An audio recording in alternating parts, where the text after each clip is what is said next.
پچھلے جمعہ میں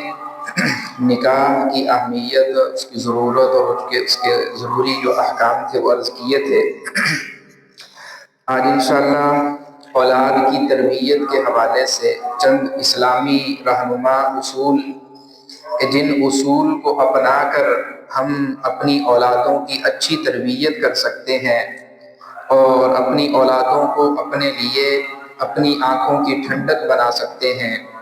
قرآن و سنت کی روشنی میں وہ کون سے اصول ہیں، وہ کون سے طریقے ہیں کہ جن کو اختیار کر کے ہم اپنی اولادوں کی اچھی تربیت کر سکتے ہیں۔ اس لیے اولاد اللہ کی نعمتوں میں سے ایک بڑی نعمت ہے۔ انسان جب تک بے اولاد ہوتا ہے تو اللہ تعالیٰ سے اولاد کے لیے دعائیں مانگتا ہے، اللہ تعالیٰ سے اولاد کے لیے اسباب اختیار کرتا ہے۔ اگر کوئی بتا دے کہ بھئی آپ کے ہاں اولاد نہیں ہو سکتی تو پھر کبھی کسی ڈاکٹر کے پاس جاتا ہے، کبھی کسی طبیب کے پاس جاتا ہے، کبھی کسی بزرگ کو دعاؤں کے لیے کہتا ہے۔ ہر ممکنہ اسباب اختیار کرنے کی کوشش کرتا ہے کہ اللہ تعالیٰ اس کو اولاد کی نعمت سے نواز دے۔ ہر انسان کی خواہش ہوتی ہے۔ اب اللہ تعالیٰ نے اولاد کی نعمت سے نواز دیا ہے تو اب اولاد کے کچھ حقوق ہیں، ان حقوق کو سمجھنا، ان کو پورا کرنا اور ان کے مطابق اپنی اولاد کی تربیت کرنا یہ انسان کے ذمے ہے۔ اولاد کے لیے دعائیں مانگی ہیں، انبیاء نے بھی مانگی ہیں۔ حضرت زکریا علیہ السلام حضرت مریم علیہ السلام کے پاس جاتے ہیں اور ان کے حجرے میں جس جگہ پر وہ عبادت کر رہی تھی تو جا کے دیکھتے ہیں کہ وہ عبادت بھی کر رہی ہیں اور وہاں پر بے موسم پھل پڑے ہوئے ہیں۔ ایسے پھل پڑے ہیں کہ جن پھلوں کا موسم ہی کوئی نہیں ہے اور پورے شہر میں وہ پھل ملتے ہی نہیں تھے کہیں سے اس موسم کے اندر۔ حضرت زکریا کہتے ہیں کہ مریم یہ کیا ہے؟ تو حضرت مریم کہتی ہیں یہ اللہ کا رزق ہے۔ کہاں سے آیا ہے؟ کہ اللہ کی طرف سے آیا ہے۔ اب جب حضرت زکریا نے دیکھا کہ اللہ مریم کو بغیر موسم کے پھل کھلانے پر قادر ہے تو فوراً اللہ کی بارگاہ میں ہاتھ اٹھائے، فرمایا اے اللہ اگر تو مریم کو بغیر موسم کے پھل کھلانے پر قادر ہے تو مجھ کو بڑھاپے کے اندر اولاد دینے پر بھی تو قادر ہے، لہٰذا مجھ کو اولاد عطا فرما۔ اور اللہ سے کیا دعا کر رہے ہیں کہ رب لا تذرنی فردا وانت خیر الوارثین، اے اللہ مجھے تنہا نہ چھوڑنا، مجھے وارث عطا فرما، تو بہترین وارث دینے والا ہے۔ تو یہ حضرت زکریا نے دعا کی، اللہ نے دعا کو قبول کیا۔ دعا کی قبولیت کی شکل میں اللہ نے حضرت یحییٰ علیہ السلام حضرت زکریا کے ہاں اولاد کی صورت میں دے دیے۔ حضرت ابراہیم علیہ السلام بوڑھے ہو چکے ہیں، اولاد نہیں ہے، ربی حب لی من الصالحین، اللہ سے اولاد مانگ رہے ہیں کہ اللہ نیک اولاد مجھ کو دے دے۔ تو اولاد جہاں پر مانگی جاتی ہے وہاں پر ایک تو یہ ہے کہ دعا میں اولاد مانگی جائے اور نیک اولاد مانگی جائے، صالح اولاد مانگی جائے، یہ انبیاء کی سنت ہے۔ اور دوسری چیز ہے کہ اولاد کے مل جانے پر پھر جو ہے وہ اولاد کی اچھی تربیت جو ہے وہ کی جائے۔ کیوں؟ جناب نبی کریم صلی اللہ علیہ وسلم نے فرمایا الا کلکم راع وکلکم مسئول عن رعیتہ، بخاری شریف کی حدیث ہے۔ جناب نبی کریم صلی اللہ علیہ وسلم نے فرمایا تم میں سے ہر ایک نگہبان ہے، ہر ایک نگران ہے، اور یہ یاد رکھو کہ کل قیامت کے دن ہر کسی سے اس کی رعیت کے بارے میں سوال کیا جائے گا۔ مثال کے طور پر حکمران کسی اسٹیٹ کا، کسی ملک کا، کسی ریاست کا، کسی قوم کا ہے، اس سے پوری قوم کے متعلق کل قیامت کے دن سوال کیا جائے گا۔ وہ حکمران اپنے گھر کا ہے، اس سے اس کے بیوی اور بچوں سے متعلق کل قیامت کے دن سوال کیا جائے گا۔ وہ حکمران کسی فیکٹری کا مالک کی صورت کے اندر ہے تو اس کی جو رعایا ہے، اس کے جو مزدور ہے، اس کا جو طبقہ اس کے نیچے کام کرنے والا، اس کے بارے میں کل قیامت کے دن اللہ کے دربار میں اس سے پوچھا جائے گا۔ تو ہر انسان کہیں نہ کہیں راع ہے، ہر انسان کہیں نہ کہیں نگران ہے، نگہبان ہے، حکمران ہے۔ کسی نہ کسی صورت میں کسی نہ کسی دوسرے انسان کو اللہ نے اس کے ساتھ اٹیچ کیا ہے، اس کے ماتحت کیا ہے، کبھی اولاد کی شکل میں، کبھی شاگرد کی شکل میں، کبھی رعایا کی شکل میں، کبھی قوم کی شکل میں، کسی نہ کسی صورت میں اللہ نے انسانوں کو دوسرے انسانوں سے وابستہ کیا ہے۔ تو کل قیامت کے دن ان انسانوں سے سوال بھی کیا جانا ہے۔ اسی طرح والدین سے اولاد کے بارے میں سوال کیا جانا ہے۔ اور پھر نبی کریم صلی اللہ علیہ وسلم نے قرآن حدیث کے اندر جو ہمیں ملتا ہے کہ اس پر خصوصی توجہ دی ہے کہ انسان اپنی اولاد کی اچھی تربیت کرے، انسان اپنی اولاد کو، ایک حدیث مبارکہ میں آتا ہے نبی کریم صلی اللہ علیہ وسلم نے فرمایا کسی والد کے لیے اس سے بڑھ کر اپنی اولاد کے لیے کوئی تحفہ، کوئی عطیہ نہیں ہو سکتا کہ اگر کوئی والد اپنی اولاد کو اچھے آداب اور اچھی تربیت دے دے۔ اچھے آداب کا مل جانا والدین کی طرف سے، اس سے بڑھ کر اولاد کے لیے کوئی اور اچھا تحفہ نہیں ہو سکتا والدین کے لیے۔ دیکھیں جب اولاد کی تربیت کی باری آتی ہے، جب اولاد کی تربیت کا ذکر کیا جاتا ہے، عام طور پر دو چیزیں ہمارے سامنے آتی ہیں، دو حقوق، دو حق ہمارے سامنے آتے ہیں اولاد کے۔ ایک ہے اولاد کی روح کا حق اور ایک ہے اولاد کے جسم کا حق۔ ہم دنیا کے اندر دیکھتے ہیں تو جسم کا حق پورا کرتا ہوا تو ہر کوئی نظر آتا ہے۔ ان اولاد کے جسم کا حق، اولاد کے جسم کا حق کیا ہے؟ اس کی غذا کا انتظام کرنا، اس کے کھانے پینے کا انتظام کرنا، اس کے آرام کا انتظام کرنا، اس کے گھر بار کا انتظام کرنا، یہ اولاد کے جسم کا حق ہے کہ ماں باپ اس کو ہر سکون دینے کی کوشش کرتے ہیں کہ جو اس کو ضرورت ہے یا زندگی گزارنے کے لیے جو اس کی طبیعت مانگتی ہے، جس کی وہ طمع کرتا ہے، جو اس کو ضرورت ہے، ہر وہ چیز ماں باپ جو ہے وہ اپنی اولاد کو دینے کی کوشش کرتے ہیں۔ اور صرف اپنی زندگی کے اندر ہی نہیں، اپنے مرنے کے بعد بھی ایسی تدبیریں اختیار کرتے ہیں یا ایسے معاملات کرتے ہیں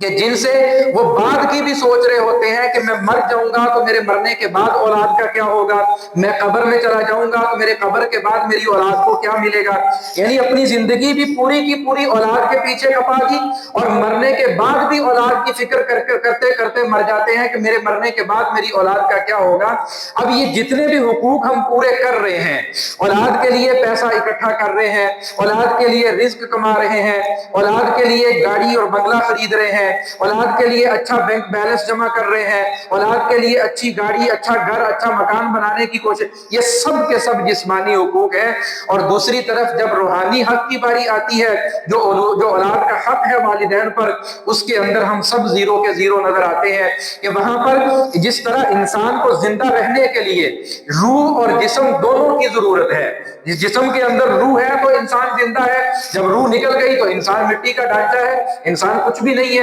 اسی طرح اولاد کی تربیت کے اندر بھی ان دونوں چیزوں کا دخل ہونا چاہیے کہ جس طرح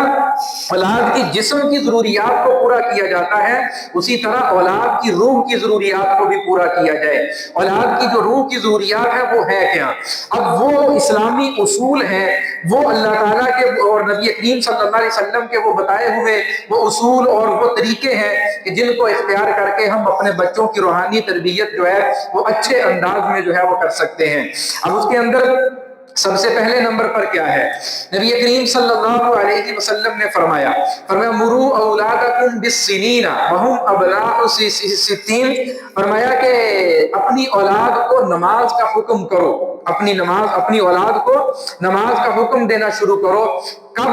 فرمایا جب وہ 7 سال کے ہو جائیں، جب وہ 7 سال کے ہو جائیں، وَهُمْ أَبْنَاءُ 7 سِنِينَ، کہ جب وہ 7 سال کو پہنچ چکے ہیں، فرمایا اب ان کو اولاد کو جو ہے وہ نماز کا کہنا شروع کر دو۔ اور فرمایا فَاضْرِبُوهُمْ، پھر ان کو مارنا شروع کرو۔ کب؟ فرمایا کہ جب وہ 10 سال سے اوپر ہو گئے ہیں، یعنی 7 سال سے اولاد کو ترغیب دینا شروع کرو، محبت سے سمجھانا شروع کرو کہ بیٹا نماز تم پر فرض ہے، نماز پڑھنے کی عادت ڈالو، مسجد میں جایا کرو، مسجد میں جا کر جو ہے وہ وقت گزارا کرو، بیٹھا کرو، نماز پڑھا کرو، بات سنا کرو، دین کی بات ہوتی ہے۔ اب یہ 7 سال سے یہ ترغیب شروع ہے، ہر نیک عمل کی ترغیب شروع ہے۔ اور نبی کریم صلی اللہ علیہ وسلم نے فرمایا جب 10 سال کو پہنچ جائیں، اب اگر نماز نہیں پڑھتے، اب ماں باپ پر لازم ہے کہ اولاد کو مارو، اب ان پر زبردستی کرو۔ اللہ کے نبی صلی اللہ علیہ وسلم کے الفاظ ہیں وَاضْرِبُوهُمْ، فرمایا اب ان کو مارو اور ان کو نماز کا پابند بناؤ، مار کر بھی بنانا پڑتا ہے، ان کو نماز کا پابند بناؤ۔ اور پھر فرمایا کہ جب 10 سال کے ہو گئے ہیں، اب 10 سال کے بعد ان کے بستروں کو الگ کر دو اور فرمایا کہ بچی اور بچہ 10 سال کے بعد اکٹھے نہیں لیٹ سکتے، اب اکٹھے نہیں بیٹھ سکتے، ان کے بستر الگ کر دو، ان کا اٹھنا بیٹھنا الگ کر دو 10 سال کے بعد۔ اب یہ سارے وہ اصول ہیں جو اولاد کی تربیت کے ہمیں مل رہے ہیں، اور کہاں سے مل رہے ہیں؟ بارگاہ نبوت سے ہمیں مل رہے ہیں۔ جناب نبی کریم صلی اللہ علیہ وسلم ہمیں یہ سمجھا رہے ہیں کہ بھئی تم نے 7 سال کی عمر میں بچوں کی تربیت یوں شروع کرنی ہے، پھر جب 10 سال کے ہو جائیں پھر تم نے جو ہے وہ یوں تربیت شروع کرنی ہے۔ اب 7 سال میں ترغیب ہے، 10 سال میں جو ہے وہ ڈانٹ ڈپٹ ہے، اب اس کو جو ہے وہ ترغیب کے ساتھ ترغیب بھی شامل ہو گئی ہے، اس تھوڑی سی سختی کرنی پڑتی ہے اولاد پر، اب سختی بھی کیجئے۔ یہ پہلی چیز ہے کہ اولاد کو نماز کا پابند بنایا جائے۔ دوسرے نمبر پر علماء نے لکھا ہے، فرمایا کہ اپنی اولاد کے دل میں اللہ کی محبت ڈالی جائے، اپنی اولاد کے دل میں اللہ کی محبت ڈالی جائے، اور یہ بچپن ہی سے ڈالنا شروع کر دیا جائے۔ یہ نہ سوچا جائے کہ نہیں ابھی تو بہت چھوٹے ہیں، ابھی تو معصوم ہیں، ابھی تو سمجھنے کے قابل نہیں ہے، تھوڑے سے بڑے ہوں گے تو پھر کہیں گے، اس سے بڑے ہوں گے تو پھر سمجھائیں گے۔ نہیں، جیسے ہی بچے کی ولادت ہوئی ہے، بچہ آپ کے اشاروں کو سمجھنا شروع ہو گیا ہے، بچہ آپ کے بول چال کو جو ہے وہ ایکسپٹ کر رہا ہے، قبول کر رہا ہے، کچھ نہ کچھ آپ کو آگے سے جواب دینے کی کوشش کر رہا ہے، اس کے دل میں ابھی سے اللہ کی محبت ڈالنا شروع کریں، ابھی سے اس کو اللہ کا تعارف کروانا شروع کریں۔ جب ابھی سے تعارف شروع ہوگا، وہ تعارف اس کی قبر تک اور اس کے حشر تک اس کے ساتھ جائے گا، پھر وہ اللہ کا تعارف کبھی بھولے گا نہیں۔ ہمارے ہاں کیا ہوتا ہے، بچے نے تھوڑا سا ہنگورا دینا شروع کیا، بچے نے تھوڑا سا جو ہے وہ ماں باپ کی بات کا جواب دینا، ابھی بولتا نہیں ہے، ابھی بات نہیں کرتا، ابھی اس کے لفظ کی سمجھ نہیں آتی، ابھی وہ ہوں ہاں کرتا ہے، کبھی جو ہے وہ غلطی سے اس کے ہونٹ مل گئے، منہ سے ماں نکل آیا، کبھی ہونٹ جو ہے وہ جڑ گئے، غلطی سے منہ سے باپ، ابھی وہ اپنی جو ہے استعداد کے مطابق الفاظ نہیں نکالتا، کبھی صحیح کہتا ہے کبھی غلط کہتا ہے، اور ہم ابھی سے جو ہے وہ اس کو پتہ نہیں کیا کیا سکھانا شروع کر دیتے ہیں، وہ ٹوینکل ٹوینکل لٹل سٹار اور فلانے فلانے اور پتہ نہیں کیا کیا اس کے دماغ کے اندر جو ہے وہ ہم ابھی سے جو ہے وہ ایک بنانا شروع کر دیتے ہیں۔ یہ شریعت کا مزاج نہیں ہے۔ سب سے پہلی چیز بچے کے ساتھ جو ہونی چاہیے وہ اللہ کا تعارف ہے، اور اس کے دل میں اللہ کی محبت کو ڈالنے کی محنت کرنی چاہیے، اس کو اللہ کا تعارف کروانا چاہیے۔ اب تھوڑا تھوڑا بچہ جیسے ہی سمجھنے کے قابل ہو رہا ہے، اب اس کو بتایا کرے پاس بٹھا کر کہ بیٹا یہ جو تمہیں زندگی ملی ہے یہ اللہ نے دی ہے، تمہیں جو اللہ نے دنیا میں بھیجا ہے یہ اللہ کی طرف سے ہے، جو تم رزق کھا رہے ہو یہ بھی اللہ کی طرف سے ہے، یہ تمہارے والدین کما رہے ہیں یہ اللہ کی دی ہوئی توفیق سے کما رہے ہیں۔ یعنی ہر عمل کو اللہ کی طرف منسوب کرو، ہر فعل کو اللہ کی طرف منسوب کرو۔ بچہ کوئی بھی حرکت کرتا ہے اس کو وہ بھی اللہ کی طرف سے ہے، بچہ کوئی بات کرتا ہے اس کو وہ بھی اللہ کی طرف سے ہے۔ اب جب ہر بات پر اللہ کا تذکرہ ہوگا، جب ہر عمل پر اللہ کا تذکرہ ہوگا، جب ہر قول اور فعل پر اللہ کا تذکرہ ہوگا، خود بخود جو ہے وہ غیر ارادی طور پر اللہ کی محبت اس کے دل میں جو ہے وہ پیوست ہونا شروع ہو جائے گی، اور اللہ کی محبت اس کے دل میں بیٹھنا شروع ہو جائے گی۔ پھر دوسری چیز جو علماء نے نقل کی اور لکھی ہے، فرمایا دوسری چیز جو بچے کی تربیت کے اندر اہم کردار ادا کرتی ہے وہ یہ ہے کہ بچے کے دل میں اللہ کی محبت کے ساتھ ساتھ اللہ کا خوف پیدا کرو، بچے کے دل میں اللہ کا خوف بٹھاؤ، ابھی سے اللہ کا خوف بٹھاؤ۔ بچہ غلطی کرتا ہے اس کو یہ نہ کہو کہ بیٹا کتا آ جائے گا تمہیں کھا، آج یہ ہوتا نہیں ہے، ماں کیا کہتی ہے بیٹا وہ کتا آ گیا، وہ بلی آ گئی، وہ جن آ گیا، وہ فلان آ گیا، چڑیل آ گئی، یہ ایسا ہوتا ہے۔ فرمایا یہ باتیں بچے کو نہ بتاؤ، کیا بتاؤ بیٹا یہ غلطی کر رہے ہو، اس غلطی کے کرنے پر اللہ کے ہاں تمہاری پکڑ ہوگی، اللہ کے ہاں تمہاری پکڑ ہوگی۔ اب یہ بچپن سے اس کی تربیت کرنی شروع کیجئے، بچپن سے اس کا ذہن بنانا شروع کیجئے، اس کے دل میں اللہ کا خوف بیٹھے گا، جیسے ہی اللہ کا خوف بیٹھے گا ایک طرف اللہ کی محبت اس کے دل کے اندر ہے، ایک طرف اللہ کا خوف جب بچے کے دل میں آ جائے گا، وہ جب بھی کوئی غلطی کرنے لگے گا وہ پہلے سوچے گا کہ نہیں اس سے میرا اللہ ناراض ہوتا ہے، وہ سوچے گا اگر دل میں خوف خدا ہے وہ سوچے گا کہ اس کے کرنے سے مجھے اللہ کی طرف سے جو ہے وہ یہ میری پکڑ کا ذریعہ بن جائے گا۔ اب وہ بچہ جیسے ہی بڑا ہوگا، بچپن کے اندر تو وہ غلطیاں کرتا ہے، گناہ تو کرتا نہیں ہے بچہ، بچے کا گناہ ہوتا ہی نہیں ہے، اب وہ بچپن میں غلطیاں کرتا ہے، لیکن جب وہ بالغ ہوگا، جب وہ بڑا ہوگا، اب اس کی غلطیاں گناہوں کے اندر بدلنا شروع ہوگی، وہ پھر گناہوں کی طرف بڑھنا شروع ہوگا۔ لیکن اگر بچپن ہی سے اس کے دل میں اللہ کی محبت اور قرآن اور اللہ کا خوف اس کے دل کے اندر بٹھایا ہوگا تو آگے جا کر یہ گناہ کرتے ہوئے بھی سوچے گا کہ نہیں میں یہ گناہ نہیں کروں گا کیونکہ اللہ میرا مجھ سے ناراض ہو جائے گا۔ اب یہ دو اصول۔ تیسرا اصول جو علماء نے لکھا ہے وہ فرمایا ہے کہ تیسرے نمبر پر اولاد کے دل میں حضور صلی اللہ علیہ وسلم کی محبت کو بڑھو،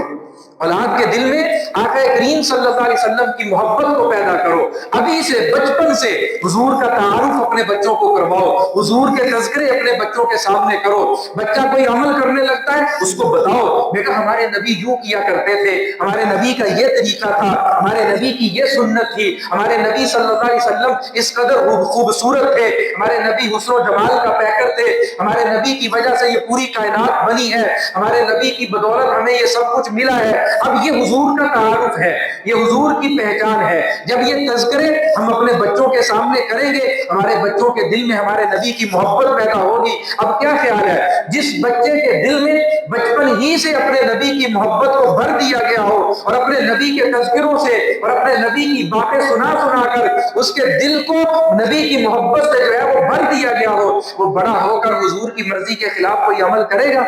وہ کبھی بھی حضور کی مرضی کے خلاف نہیں جائے گا۔ کیوں؟ اس کی تربیت جو ہے وہ ایسے ماحول کے اندر ہوئی ہے کہ اس نے پیدا ہونے سے لے کر بڑے ہونے تک صرف نبی کی تعریف سنی ہے، صرف نبی کے تذکرے سنے ہیں۔ یہ تین چیزیں، اللہ کی محبت بچوں کے دلوں میں پیدا کرو، اللہ کا خوف بچوں کے دلوں میں پیدا کرو، نبی کریم صلی اللہ علیہ وسلم کی محبت اللہ کے دل میں ان کے دلوں میں پیدا کرو۔ اور چوتھے نمبر پر علماء نے لکھا ہے قرآن کریم کی عظمت اور قرآن کی محبت اپنے بچوں کے دلوں میں پیدا کرو، قرآن کی عظمت اور قرآن کریم کی محبت اپنے بچوں کے دلوں میں پیدا کرو۔ یہ قرآن ہماری ہدایت کے لیے، ہماری رہنمائی کے لیے اتارا گیا ہے، ہمیں سیدھا رستہ دکھانے کے لیے یہ قرآن اتارا گیا ہے۔ اگر قرآن کی محبت ہمارے دلوں میں بیٹھ جائے گی، قرآن کی عظمت ہمارے دلوں کے اندر بیٹھ جائے گی، بڑے ہو کر ہم اس قرآن کے حلال کو حلال سمجھیں گے، ہم اس قرآن کے حرام کو حرام سمجھیں گے۔ پھر جب بچہ بڑا ہوگا، جس نے بچپن سے قرآن کے تذکرے سنے ہوں گے، جس نے بچپن سے قرآن کی لوریاں سنی ہوں گی، جس نے بچپن سے جو ہے وہ قرآن کے نغمے سنے ہوں گے، اب وہ جیسے ہی بڑا ہوگا اب اس کے دل کے اندر شوق پیدا ہوگا کہ بھئی میں نے جس قرآن کے بارے میں سنا ہے اور میری ماں مجھ کو لوریاں سنایا کرتی تھی اور میری ماں مجھ کو قرآن کے نغمے اور ترانے سنایا کرتی تھی، قرآن کی صورتیں اور قرآن کی آیتیں پڑھ پڑھ کر مجھ کو سنایا کرتی تھی، اب وہ بچے کے اندر خود بخود ایک شوق پیدا ہوگا کہ میں اس قرآن کو پڑھوں تو صحیح، میں اس کو کھولوں تو صحیح، میں اس کا ترجمہ تو پڑھ کے دیکھوں۔ اب جیسے ہی بچے کے اندر شوق پیدا ہوگا پھر اللہ اس شوق کی برکت سے بچے کے ذہن کو کھولنا شروع کرے گا۔ اب وہ قرآن کو پڑھے گا، قرآن کو سمجھے گا، اس کے ترجمے کو، اس کی تفسیر کو، اس کی تشریحات کو، اس کے احکام کو، اس کے حلال اور حرام سب کو پڑھے گا، پڑھ کر جو ہے وہ پھر اس قرآن پر عمل کرنے والا بن جائے گا۔ اب اس پورے عمل والی زندگی کے پیچھے بنیاد کیا ہے؟ بچپن سے اپنے بچوں کے دلوں کے اندر قرآن کی محبت کو پیدا کرنا، اپنے بچوں پر محنت کرنا اور بچوں کی ایسی انداز میں تربیت کرنا کہ بچہ جیسے ہی بڑا ہو اس کو پتا ہو کہ قرآن کون سی کتاب ہے، اس کو پتا ہو قرآن کی عظمت کیا ہے، اس کو پتا ہو قرآن کا مقام کیا ہے۔ آج ہمارے بچوں کو سکول کی جو ہے وہ 10 20 کتابوں کے نام آتے ہیں اور قرآن کریم کا سیدھا نام تک لینا نہیں آتا ہمارے بچوں کو۔ سکول کی جو ہے وہ بڑی بڑی کتابیں جو ہے وہ رٹا لگا کے سب کی سب یاد کروا دیتے ہیں ماں باپ بچپن سے، اور قرآن کی 10 چھوٹی صورتیں جو نماز کے اندر پڑھنی ہے وہ ہمارے بچوں کو زبانی جو ہے وہ اتنا یاد نہیں ہوتی۔ اس کا کیا مطلب ہے؟ ہم نے اپنا رخ تبدیل کیا ہوا ہے، ہم نے اپنا رخ جو ہے وہ چینج کیا ہوا ہے، ہم نے قرآن سے ہٹا کر جو ہے ہم نے دوسری چیزوں کی طرف اپنے بچوں کو لگایا ہوا ہے۔ دوسری چیزوں سے منع نہیں ہے، سکول کی تعلیم سے منع نہیں ہے، کوئی اس سے روکتا نہیں ہے، لیکن کم از کم ہمارے دین کی جو بنیادی تعلیمات ہیں، ہمارے دین کی جو بنیادی احکامات ہیں، نماز سے متعلقہ مسائل ہیں، اسی طرح جو ہے وہ موٹی موٹی حلال اور حرام کے مسائل اور جائز اور ناجائز کے مسائل، ہمیں کم از کم ان کے اندر تو اپنی اولادوں کو لگانا چاہیے کہ کسی صورت کے اندر بھی ہماری اولاد جو ہے وہ ان سب چیزوں سے جو ہے وہ عاری نہ ہو جائے۔ کہ ایسا نہ ہو کہ ہم جو ہے وہ جس سمت کے اندر اپنی اولاد کو لے کر جا رہے ہیں اور جس رستے کے اوپر ہم نے اپنی اولاد کو ڈالا ہوا ہے، کہیں ایسا نہ ہو کہ بڑے ہو کر یہ بالکل ہی قرآن سے عاری ہو جائے، یہ بالکل ہی دین سے جو ہے وہ عاری ہو جائے، اور یہ دین ان کو بوجھ نظر آنے لگے، یہ قرآن ان کو بوجھ نظر آنے لگے، جیسے آج ہم کو نظر آ رہا ہے، ہمارے بڑوں کو نظر آ رہا ہے، کیونکہ بچپن سے ہماری جو ہے وہ تربیت اس انداز میں نہیں ہوئی، بچپن سے ہمیں نہ قرآن کی لوریاں سنائی گئی، نہ ہمیں قرآن کے جو ہے وہ نغمے سنائے گئے۔ آج ہمارا بڑا کیا کہتا ہے، اور نہیں یار دین بڑا اوکھا ہوا، دین پہ چلنا بڑا ہوتا، یہ دین اس کو بوجھ لگنے لگ گیا نا، دین اس کو بھاری معلوم ہونا شروع ہو گیا۔ کیوں؟ بچپن سے اس دین کے نغمے، اس دین کی باتیں اس کے دل کے اندر نہیں تھی۔ اس لیے ابھی سے اپنے بچوں کے اندر جو ہے وہ ان تمام چیزوں کو پیدا کرنا شروع کریں۔ نمبر ایک، اللہ کی محبت اپنے بچوں میں ڈالیں۔ نمبر دو، اللہ کا خوف بچوں کے دلوں میں پیدا کریں۔ نمبر تین، قرآن کریم کی عظمت کو پیدا کریں۔ نمبر چار، حضور نبی کریم صلی اللہ علیہ وسلم کی محبت کو اپنے بچوں کے دلوں کے اندر پیدا کریں۔ اور پانچویں نمبر پر علماء نے لکھا ہے، جیسے ہی بچہ کچھ بڑا ہو، جیسے ہی بچہ باہر نکلنے لگے، دوست احباب کے اندر بیٹھنے لگے، دوسروں کے ساتھ کھیلنا شروع کرے، دوسروں کے ساتھ باہر آنا جانا شروع کرے، فرمایا اب اپنی نظروں کو تیز کر لو، اب اپنی نظروں کو تیز کر لو، اب اپنی اولاد سے غافل نہ رہو، اب اپنی اولاد سے بے فکر نہ رہو۔ آپ کا بچہ کس کے ساتھ بیٹھ رہا ہے، آپ کا بچہ کس کے ساتھ جا رہا ہے، آپ کا بچہ کس مجلس کے اندر بیٹھا ہوا ہے، ماں باپ کو خبر ہونی چاہیے، ماں باپ کو پتہ ہونا چاہیے کہ آپ کے بچے کی مجلس کیسے لوگوں کے ساتھ ہے، کہیں وہ کوئی چرسی اور نشئی قسم کے لوگ تو نہیں ہیں، کہیں وہ بد عقیدہ لوگ تو نہیں ہیں، کہیں وہ برے عقیدے کے لوگ تو نہیں ہیں جن کے ساتھ آپ کا بچہ بیٹھ رہا ہے، جن کے ساتھ اس کی مجلس ہو رہی ہے۔ اگر کسی بری مجلس کے اندر وہ بیٹھنا اٹھنا شروع ہو گیا، اللہ کی قسم اس کی آخرت برباد ہو جائے گی، اس کی آخرت برباد ہو جائے گی۔ اگر وہ کسی فاسد عقیدے والے بندے کے ہتھے چڑھ گیا اور اس کے ساتھ اٹھنا بیٹھنا شروع کر دیا، اب وہ اپنے عقیدے کی جو ہے وہ اس کے اندر پرچار کرے گا، اور وہ اپنی جو ہے وہ فساد جو ہے اس کے ذہن کے اندر ڈالنا شروع کر دے گا۔ اب آہستہ آہستہ آہستہ آہستہ یہ مسجد سے دور ہوگا، یہ علماء سے دور ہوگا، یہ دینی طبقے سے دور ہوگا، یہ جو ہے وہ نیک ماحول سے دور ہوگا۔ پھر کیا بچے گا اس کے پاس؟ خاص طور پر وہ چار کے جو ہے وہ یوٹیوبر بچ جائیں گے اس کے پاس، ان سارا دن موبائل پہ بیٹھا ہونا نہیں سنی جا رہا، بس یہی بچتا ہے نا آخر کے اندر۔ پھر اب نماز بھی گئی، روزہ بھی گیا، دین بھی گیا، قرآن گیا، دین گیا، سب کچھ گیا، اب کیا بچا ہے؟ موبائل ہے اور دو چار اس کی مرضی کے یوٹیوبر ہیں، سارا دن صبح سے شام تک بیٹھ کر ان کی بکواسات کو سن رہا ہے، اپنا عقیدہ خراب کر رہا ہے، اپنی آخرت اپنی دنیا کو برباد کر رہا ہے۔ کیا ہاتھ کے اندر آیا؟ پیچھے وجہ کیا ہے؟ بر وقت والدین کی نگرانی پیچھے نہیں تھی، بر وقت والدین کی نگرانی پیچھے نہیں تھی۔ اگر والدین بر وقت نگرانی شروع کر دیں کہ بچہ کس کے ساتھ اٹھ بیٹھ رہا ہے، بچہ کہاں جا رہا ہے، کہاں آ رہا ہے، بچے کا موبائل ہے، موبائل کے اندر بچہ کس کو سن رہا ہے، موبائل کے اندر بچہ کیا دیکھ رہا ہے، کون سی ویب سائٹیں جو ہے اس کے موبائل کے اندر اوپن ہو رہی ہے، کون سی کھل رہی ہے، صحیح ہے، غلط ہے، جائز ہے، ناجائز ہے، وہ کیا ہے، ماں باپ کو اس کی خبر ہونی چاہیے۔ جب ایک جو ہے وہ ایک گناہ کا آلہ لے کر اپنے بچے کے ہاتھ میں دے دیا موبائل کی شکل کے اندر، تو اب تھوڑی سی ہمت کر کے، تھوڑی سی فکر کر کے جو ہے اس آلے کی حفاظت بھی کر لو، اس کو کبھی کبھار چیک کر لیا کرو، اس کو دیکھ لیا کرو کہ آخر بچے جو ہے وہ موبائل میں کیا کر رہے ہیں، اور جو ہے وہ ان کی ایکٹیویٹی جو ہے وہ کس طرح کی ہیں۔ اب یہ ساری وہ چیزیں ہیں جو اولاد کی تربیت کے اندر اہم کردار ادا کرتی ہیں۔ اگر ان کو بر وقت نہ کیا جائے، اولاد بگڑ جاتی ہے، اولاد جو ہے وہ نافرمان ہو جاتی ہے، وہ والدین کی بھی نافرمان بنتی ہے، اور وہ اللہ کے رسول کی بھی نافرمان بن جاتی ہے۔ پھر ہاتھ کے اندر کچھ نہیں آتا، پھر سوائے رونے دھونے کے پھر جو ہے وہ دوڑتے ہیں کبھی مولویوں کے پاس، مولوی صاحب دعا کرو وہ تو کہنا نہیں مانتا، اور عامل صاحب اسی دعا کر دو وہ تو کہنا نہیں مانتا، اولاد ہاتھوں نکل گئی ہے، فلانا ہو گیا، وہ پوچھتی نہیں کی، یہ نہیں کرتی، وہ نہیں کرتی۔ ابھی وقت ہے، ابھی وقت ہے، ابھی سے دینداری ان کی زندگی میں لے کر آئیں، ابھی سے ان کو قرآن سنت کی اہمیت کی پہچان کروائیں۔ انشاءاللہ یہ جیسے ہی بڑے ہوں گے یہ آپ کے دست و بازو بنیں گے، نیک بنیں گے، اور انشاءاللہ آپ کا نام، ملک و قوم کا نام بھی پوری دنیا کے اندر روشن کریں گے۔ اللہ تعالی ہم سب کو سمجھ نصیب فرمائے، سنتیں ادا کر لیں۔